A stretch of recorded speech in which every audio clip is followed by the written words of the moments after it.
Subscribe कीजिए authentic education channel को और साथ दिए गए बेल आइकॉन के ऑल नोटिफिकेशन पे क्लिक करें ताकि आपको आने वाली हमारी हर नई वीडियो का नोटिफिकेशन मिलता रहे। 10th class chemistry chapter number 10। Today we are going to discuss acid rain and it effects. हमारे पास जो एसिड रेन है इसके क्या इफ़ेक्ट्स हो सकते हैं हमारी डेली लाइफ्स के अंदर, कौन कौन सी चीज़ों के ऊपर एसिड रेन इफ़ेक्ट करती है, वो हम इंशाल्लाह इस टॉपिक के अंदर डिस्कस करेंगे। स्टूडेंट, हमारे पास चैप्टर नंबर 14 है। चैप्टर नंबर 14 के अंदर एसिड रेन को एक एक्सप्लेन वे के अंदर एक्सप्लेन किया गया है। यहाँ पे हम इसको शॉर्ट वे के अंदर जो है इतना डिटेल से डिस्कस नहीं करेंगे, लेकिन इसको समराइज़ करेंगे। अगर हम देखें कि हमारी एटमॉस्फेयर के अंदर मुख्तलिफ़ तरह के पोल्यूटेंट्स हैं, मुख्तलिफ़ तरह की पोल्यूशंस है, आलूदगी है, वहाँ पे हमारे पास पोल्यूटेंट्स के अंदर डिफरेंट टाइप्स के ऑक्साइड हैं, जिसमें सल्फ़र के ऑक्साइड हैं और नाइट्रोजन्स के ऑक्साइड हैं। सल्फ़र के ऑक्साइड की बात की जाए तो सल्फ़र के ऑक्साइड में सल्फ़र डाइऑक्साइड हो सकती है, सल्फ़र ट्राइऑक्साइड हो सकती है। इसी तरह नाइट्रोजन्स के ऑक्साइड की बात की जाए तो नाइट्रोजन्स के ऑक्साइड में NO2 हो सकता है, N2O हो सकता है, ठीक है। इसी तरह NO हो सकता है। ये जो ऑक्साइड्स हैं ये बेसिकली आपके पास एसिड रेन का बाइस बनते हैं। हमारे पास एसिड रेन वो रेन होती है जो तेज़ाबी बारिश होती है, जिससे तेज़ाब बन जाता है। हमारे पास वो बारिश जो अपने साथ तेज़ाब लेके आती है, ठीक है, तो उसको हम एसिड रेन का नाम देते हैं। अब देखें कि अगर जिस तरह रेन फॉल कर रही है, रेन मीन्स से वाटर फॉल कर रहा है, रेन वाटर है, रेन बारिश जो है वो एक्चुअली सेंस के अंदर पानी है। जब पानी नीचे की तरफ आती है, अगर हमारे एटमॉस्फेयर के अंदर सल्फ़र और नाइट्रोजन के ऑक्साइड मौजूद हैं, अगर ये सल्फ़र नाइट्रोजन के ऑक्साइड हैं, वो रेन वाटर जो है सल्फ़र नाइट्रोजन के ऑक्साइड के साथ रिएक्ट करके, इसके साथ रिएक्शंस करके एसिड बना देता है, तेज़ाब बना देता है, तो वो बारिश के साथ ही वो तेज़ाब भी नीचे आता है। तो इसका मतलब वो बारिश आएगी तो इसके साथ तेज़ाब भी आएगा। अगर तेज़ाब आएगा तो वो तेज़ाब जो हमारे लिए बहुत ज़्यादा डेंजरस होगा, जिससे हमारी बिल्डिंग्स हैं, प्लांट्स हैं, एनिमल्स हैं, वाटर बॉडीज़ हैं, पानी के जितने भी ज़खायर हैं वो भी पोल्यूट होंगे, वो भी डैमेज हो सकते हैं।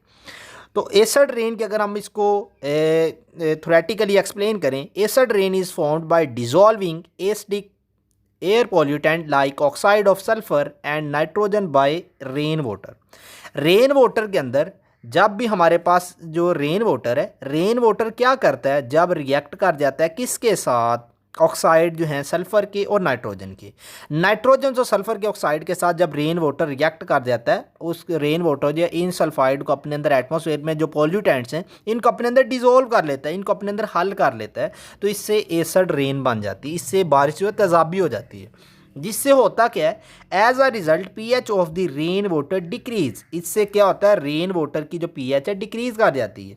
pH जो पहले तो रेन वाटर की न्यूट्रल थी, 7 तक थी, लेकिन जब वो उसके अंदर उस वाटर के अंदर एटमॉस्फेयर से ऑक्साइड मिल गए सल्फ़र और नाइट्रोजन के, जिससे तेज़ाब बन गया।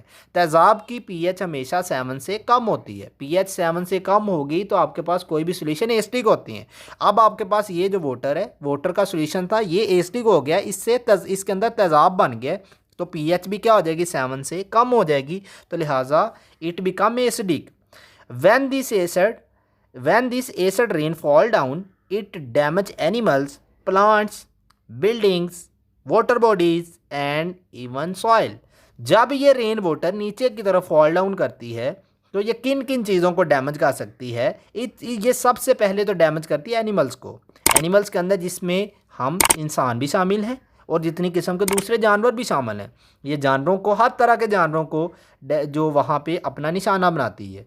अगर जानवरों के ऊपर आके ये एसिड रेन फॉल करेगी, एसिड रेन जानवरों के ऊपर आएगी, तो जानवरों को मुख्तलिफ़ किस्म की डिजीज़ भी हो सकती हैं। इसी तरह प्लांट्स के ऊपर जो एसिड रेन फॉल करती है तो वो प्लांट्स के जो ग्रीन कलर है, ग्रीन कलर मीन्स इनके अंदर जो क्लोरोफिल है वो भी ख़त्म हो जाता है। प्लांट्स के जो लीव्स हैं वो गिरना शुरू हो जाते हैं, प्लांट्स विल्ट हो जाते हैं, पौधे मुरझाना शुरू हो जाते हैं। और इसी तरह बिल्डिंग्स हैं, बिल्डिंग्स के ऊपर भी रेन फॉल कर सकती है। अब देखें, बिल्डिंग्स भी तो हमारे यहाँ पे अर्थ के ऊपर है, रेन तो ऊपर से फॉल करनी है। तो एसिड रेन अगर बिल्डिंग्स के ऊपर, हमारे घरों के ऊपर, हमारे घरों की जितनी हमारे घर हैं, हमारी बिल्डिंग्स हैं, ठीक है, हम तो इनके ऊपर अगर एसिड रेन फॉल करती है तो इनको भी डैमेज करती है। इनके ऊपर जो स्पेसिफिक कलर के हमने जो स्पेसिफिक इनके कोटिंग करते हैं तो वो भी उससे ख़राब हो जाती है। इसकी सबसे बड़ी एग्जांपल हमारे पास ताजमहल की है।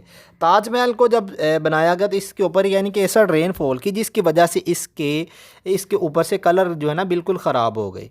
तो इसका मतलब ये एसिड रेन बिल्डिंग को भी इफ़ेक्ट करती है। इसी तरह एसिड रेन जो है वाटर बॉडीज़ को भी इफ़ेक्ट करती है। हमारे पास जितनी किस्म की भी वाटर बॉडीज़ हैं, वाटर बॉडीज़ के अंदर हम कह सकते हैं जितनी किस्म के हमारे पास पानी के ज़खायर हैं, पानी के ज़खायर में हमारे पास रिवर्स आती हैं, लेक्स हैं, झीलें जितनी भी हैं, इसी तरह रिवर्स हैं, लेक्स हैं, और इसी तरह हमारे पास जो है ओशंस आते हैं, समंदर हैं, और इसी तरह अंडरग्राउंड वाटर भी जो है वाटर बॉडीज़ के अंदर शामिल है। तो वाटर बॉडीज़ को भी ये एसिड रेन आके इफ़ेक्ट करेगी, और यहाँ पे अगर ये एसिड रेन वाटर बॉडीज़ के अंदर आएगी तो वो भी क्या हो सकते हैं, वो भी एसिडिक हो सकते हैं।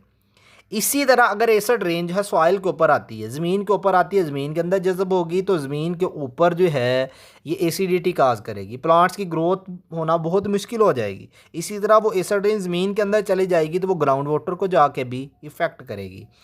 ये था हमारे पास एसिड रेन और इसके effects. That's all, thank you. If you have any question then you may ask in comment box. अगर आपका किसी किस्म का कोई क्वेश्चन है तो आप नीचे कमेंट बॉक्स में ज़रूर पूछ सकते हैं। अपना ख्याल रखिएगा, मिलते हैं नेक्स्ट वीडियो में। अल्लाह हाफ़िज़।